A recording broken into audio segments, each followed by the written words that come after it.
Assalamualaikum warahmatullahi wabarakatuh. Kami dari kelompok 6 akan mempresentasikan materi tentang konsep dasar ekonomi.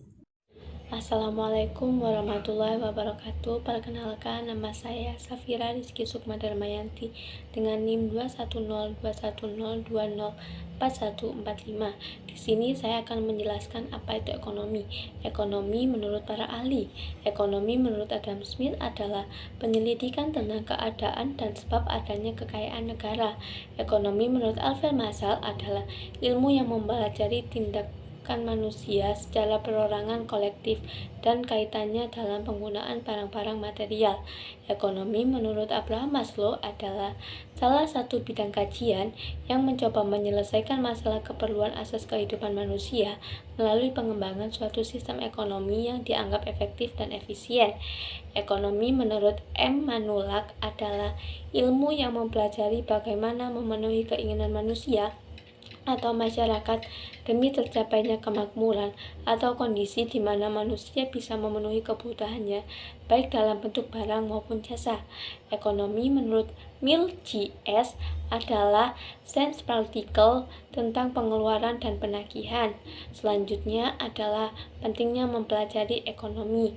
Mempelajari ekonomi penting bagi setiap masyarakat sehingga mereka tidak hanya mengamalkan tapi juga mengetahui teori-teorinya, dan juga terdapat masalah seperti inflasi, pengangguran, dan ekonomi lainnya seperti bisnis dan muamalah, maka masalah dapat terselesaikan tanpa mengambil keputusan.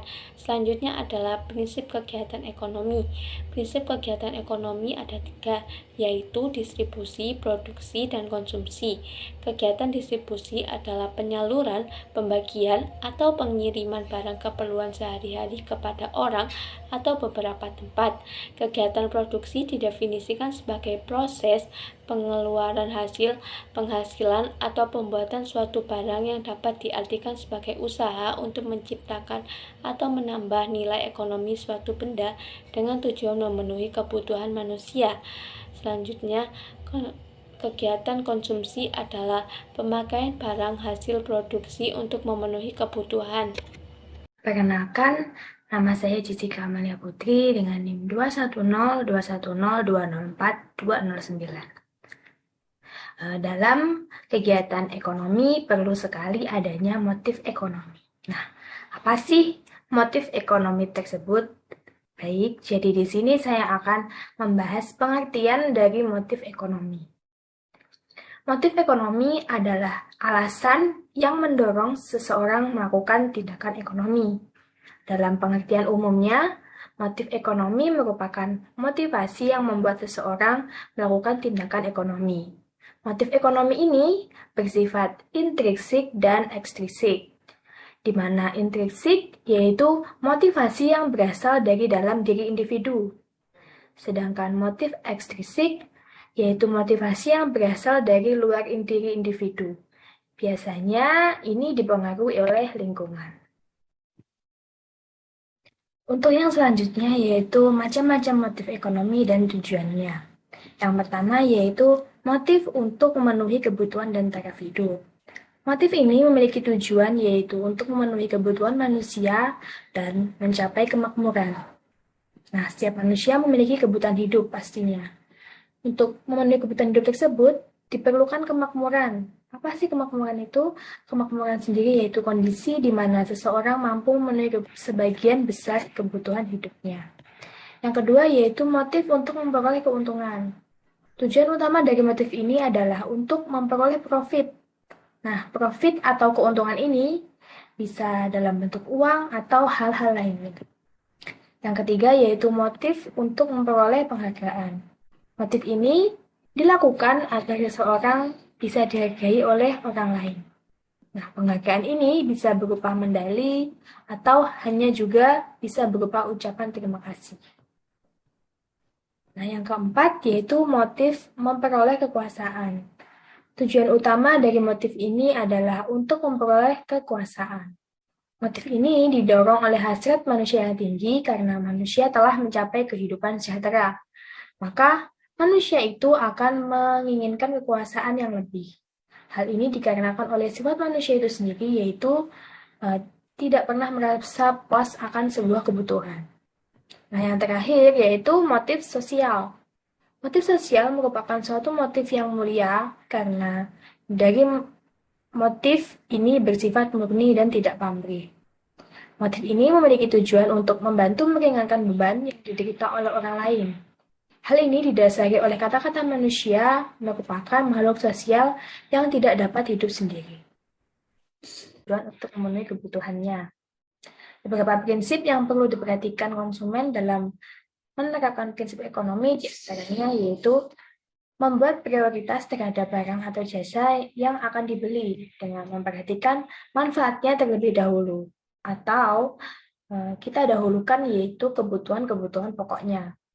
Yang kedua yaitu menghindari gaya hidup boros dan berfoya-foya dengan membeli barang dengan harga yang mampu ia jangkau.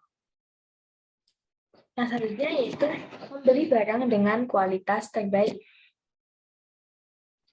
Lakukan tawar-menawar dalam membeli barang atau jasa untuk mendapatkan harga terbaik. Dan yang terakhir yaitu membandingkan pengeluaran dan pemasukan sehingga tidak sampai besar pasak daripada tiang atau lebih besar pengeluaran daripada jumlah pemasukan. Nah, yang selanjutnya yaitu prinsip ekonomi produsen. Produsen adalah orang yang berperan sebagai pembuat atau penghasil produk, baik dalam bentuk barang maupun jasa. Contoh prinsip ekonomi bagi produsen sendiri diantaranya yaitu memproduksi barang yang banyak dicari dan dibutuhkan oleh masyarakat. Yang kedua, menyesuaikan jumlah produksi dengan jumlah permintaan. Yang ketiga, mencari bahan baku dengan kualitas terbaik namun dengan harga yang masih terjangkau. Yang keempat, memiliki karyawan dan sumber daya manusia yang ahli, terampil, dan disiplin. Yang kelima, menentukan tempat pembuatan barang atau jasa yang dekat dengan sumber bahan baku dan juga dengan tempat pemasaran. Selanjutnya yaitu menggunakan alat berteknologi yang tepat supaya lebih efisien atau hemat serta ramah lingkungan. Nah, yang terakhir yaitu prinsip ekonomi distributor. Distributor adalah orang atau kelompok yang berperan dalam menyalurkan sebuah produk ke konsumen akhir. Prinsip ekonomi distributor yang harus diperhatikan diantaranya yaitu penggunaan saluran distribusi yang baik, juga mencari alat angkut yang ekonomis. Distributor dapat menyalurkan barang dan jasa dari produsen ke konsumen dengan cepat, tepat, dan murah namun tetap mendapatkan keuntungan yang maksimal. Yang kedua yaitu dalam menentukan tindakan, seorang distributor harus mengetahui cara yang paling efektif dan efisien untuk mampu menyampaikan barang dan jasa dari produsen ke konsumen.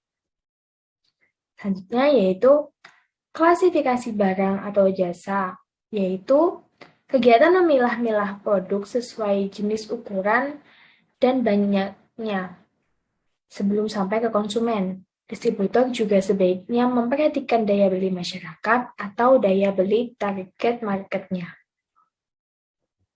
Selanjutnya yaitu promosi. Distributor juga memiliki fungsi promosi, yakni ikut mengenalkan barang atau jasa kepada konsumen.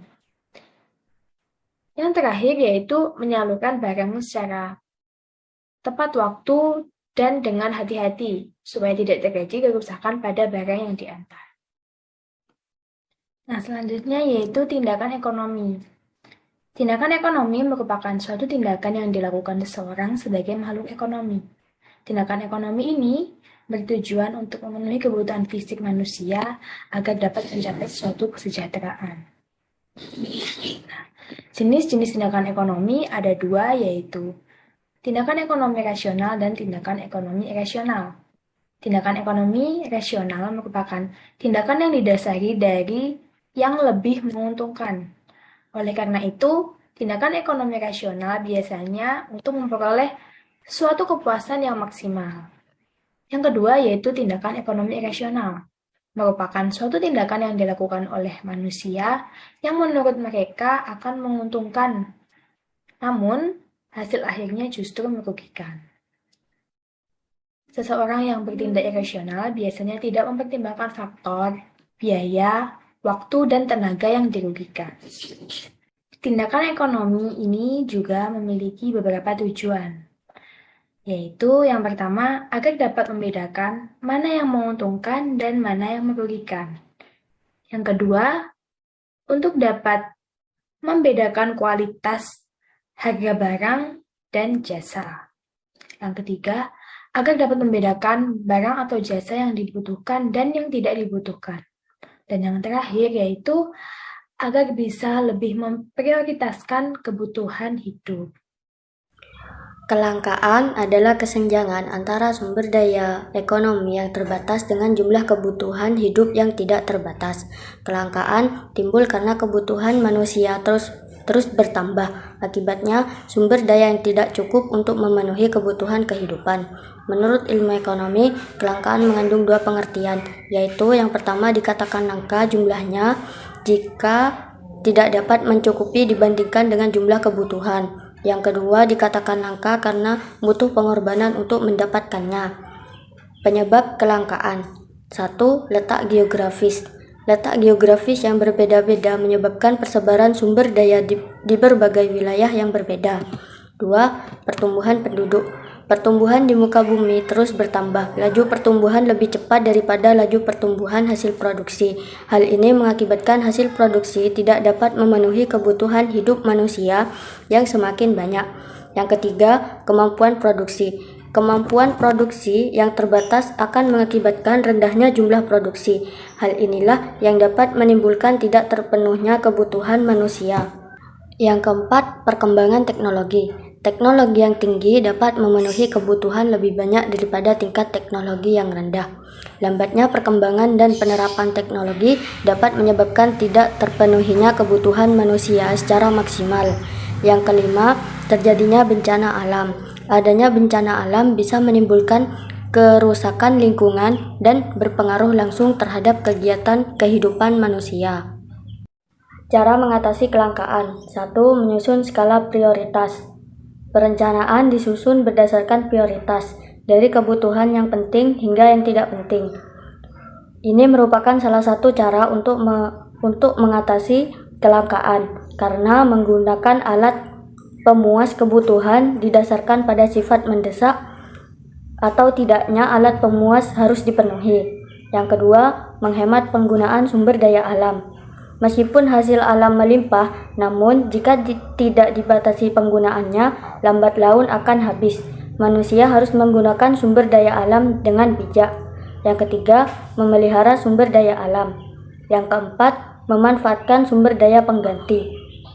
Ada dua macam sumber daya alam yang ada di muka bumi, yaitu sumber daya alam yang dapat diperbarui dan sumber daya alam yang tidak dapat diperbarui. Sumber daya alam tidak dapat diperbarui, persediaannya terbatas, dan kebutuhan manusia yang tidak terbatas, sehingga diperlukan sumber daya alternatif untuk menggantikan sumber daya tersebut. Nah, selanjutnya, gimana sih cara menyusun skala prioritas tersebut? Nah, di sini kita akan membahas langkah-langkah menyusun skala prioritas. Yang pertama yaitu tulislah semua kebutuhan yang ada dan hilangkan kebutuhan yang benar-benar tidak penting. Yang kedua, menyusun urutan kebutuhan berdasarkan tingkat kepentingannya. Yang ketiga, membuat catatan kebutuhan pendanaan yang ada. Yang keempat, dari catatan yang ada tersebut, pilihlah kebutuhan yang paling memberikan manfaat secara optimal. Dan yang terakhir yaitu memenuhi semua kebutuhan sesuai daftar yang telah ditentukan. Baik, saya akan menjelaskan tentang kebutuhan manusia. Kebutuhan merupakan sesuatu yang dibutuhkan menurut Kamus Besar Bahasa Indonesia, sehingga kebutuhan manusia dapat dijelaskan sebagai segala sesuatu yang sangat dibutuhkan manusia untuk melangsungkan kehidupan, dan jika tidak dipenuhi, akan mengganggu kelangsungan hidupnya. Macam-macam kebutuhan manusia dibagi menjadi 4. Yang pertama, kebutuhan menurut intensitasnya, yaitu primer, sekunder, dan tersier. Yang kedua, kebutuhan menurut sifatnya, yaitu kebutuhan jasmani dan rohani. Yang ketiga, kebutuhan menurut waktu, kebutuhan yang sekarang dan masa yang akan datang. Yang keempat, kebutuhan menurut subjek, yaitu kebutuhan individu yang kemudian kolektif atau kelompok. Macam kebutuhan yang akan saya jelaskan yang pertama yaitu kebutuhan menurut intensitasnya, dibagi menjadi 3, yaitu kebutuhan primer, sekunder, dan tersier. Kebutuhan primer merupakan kebutuhan pertama yang harus dipenuhi oleh manusia untuk kelangsungan hidupnya. Contoh, sandang, pangan, papan. Yang kedua, kebutuhan sekunder. Kebutuhan yang sifatnya melengkapi kebutuhan primer. Jadi, kebutuhan ini pelengkap setelah kebutuhan utama atau primer terpenuhi. Contoh, gawai, televisi, meja. Dan yang ketiga yaitu kebutuhan tersier. Kebutuhan yang dipenuhi setelah kebutuhan primer dan sekunder terpenuhi. Bersifat kepemilikan barang-barang mewah. Contoh, tas branded, cat pribadi, jam tangan mewah. Untuk penggolongan kebutuhan sekunder, tersier tergantung golongan masyarakat. Contoh, sebuah ponsel bermerek iPhone untuk kalangan atas adalah suatu merek yang biasa, dan bagi golongan menengah ke bawah itu merupakan sebuah barang mewah atau barang tersier. Selanjutnya yaitu kebutuhan menurut sifatnya, yaitu jasmani dan rohani. Jasmani itu kebutuhan yang diperlukan oleh raga atau tubuh kita yang dapat dilihat, diraba, dan dirasakan manfaatnya. Contoh, makanan, minuman, pakaian. Yang kedua, rohani, yaitu kebutuhan yang terkait dengan kesehatan jiwa atau psikologis. Hanya dapat dirasakan manfaatnya. Contoh, beribadah, menonton film, liburan. Yang kemudian, kebutuhan menurut waktu. Dibagi menjadi 2, yaitu kebutuhan sekarang dan kebutuhan yang akan datang. Kebutuhan sekarang yaitu kebutuhan yang harus dipenuhi saat ini dan tidak dapat ditunda. Contoh, mantel saat hujan, obat bagi orang sakit. Yang kedua yaitu kebutuhan masa yang akan datang. Kebutuhan yang dibutuhkan di kemudian hari sehingga untuk memenuhi kebutuhannya dapat ditunda. Contoh, menabung untuk kebutuhan biaya kuliah S2. Kebutuhan menurut subjek yaitu kebutuhan individu dan kebutuhan kolektif atau kelompok. Kebutuhan individu ini yaitu kebutuhan yang dibutuhkan oleh masing-masing individu dan belum tentu dibutuhkan oleh individu lain. Contoh, petani membutuhkan cangkul dan sabit, dokter membutuhkan stetoskop dan termometer. Kebutuhan kolektif atau kelompok adalah kebutuhan yang diperlukan oleh sekelompok orang secara bersama-sama. Contoh, pasar, jalan raya, fasilitas kesehatan. Selanjutnya adalah faktor penyebab kebutuhan manusia. Yang pertama yaitu keadaan alam. Keadaan alam sangat memengaruhi jenis kebutuhan manusia. Keadaan alam ini mendorong manusia untuk mengusahakan kebutuhan yang dibutuhkan sesuai dengan kondisi alam tempat mereka tinggal. Contoh, orang yang tinggal di daerah pegunungan lebih membutuhkan pakaian yang tebal karena suhu udara di tempat tersebut dingin. Sedangkan orang yang tinggal di daerah pesisir tidak membutuhkan pakaian tebal karena suhu di sekitarnya cenderung panas, sehingga butuh pakaian yang tipis agar mudah menyerap keringat. Yang kedua yaitu jenis kelamin. Jenis kelamin akan berpengaruh pula pada variasi dan jenis kebutuhan. Contoh, pelajar laki-laki membutuhkan celana seragam, pelajar perempuan membutuhkan rok seragam. Yang ketiga adalah tingkat pendidikan. Seseorang yang mengutamakan penambahan pengetahuan atau wawasan yang terkait dengan latar belakang pendidikan akan berpengaruh kepada kebutuhannya. Contoh, kebutuhan anak kuliah dengan anak SMP pasti berbeda jika dilihat jenis dan ragamnya. Yang keempat, tingkat peradaban. Dengan adanya tingkat peradaban yang semakin maju ini akan menyebabkan kebutuhan menjadi semakin kompleks. Contoh, dulu tidak ada kebutuhan akan kuota internet. Namun sekarang, karena semakin majunya tingkat peradaban, kuota internet semakin dibutuhkan. Yang kelima yaitu tingkat pendapatan. Faktor tingkat pendapatan yang dimiliki individu sangat memiliki pengaruh terhadap kebutuhan masing-masing. Contoh, orang dengan pendapatan kurang atau pas-pasan akan lebih memilih untuk memenuhi kebutuhan primer. Namun, bagi orang dengan pendapatan lebih akan lebih bisa memenuhi kebutuhan yang selain kebutuhan primer, sehingga kebutuhannya akan menjadi lebih besar. Yang keenam yaitu faktor umur. Semakin bertambahnya umur, semakin banyak juga kebutuhan itu. Contoh, kebutuhan bayi yang baru lahir tentu beda dengan kebutuhan orang dewasa. 7. Perbedaan selera ini akan sangat berpengaruh terhadap barang atau jasa yang dibutuhkan. Selera seseorang akan memengaruhi orang tersebut akan pemenuhan kebutuhannya. Contoh dalam keluarga ini, ayah lebih suka mie ayam, adik lebih suka bakso, dan ibu lebih suka nasi goreng.